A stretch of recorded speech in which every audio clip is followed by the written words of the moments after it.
Sir जी, हमारा नाम मोहम्मद अयूब है। हम इस ज़मीन का ज़मींदार है। इसमें हमारा काश हुआ है, भिंडी भी हुआ है, टमाटर भी हुआ है और बैंगन भी हुआ है और ये नालखाना भी है।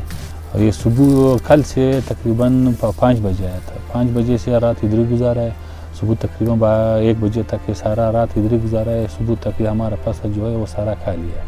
इसमें जो कुछ नहीं है सारा कुछ खा लिया। इसमें कोई बचा हुआ चीज़ नहीं है।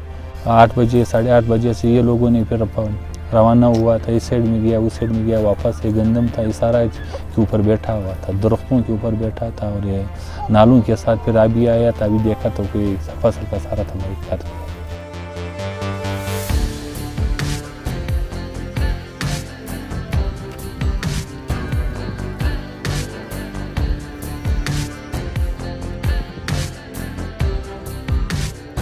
ना हुकूमत ने हमारे साथ स्पीरों को कुछ वादा किया है, ना हम लोगों ने। ये तो तकरीबन आया है, जब हम लोग स्पीरों तक पहुंचता है हमारा को फसल खा लिया।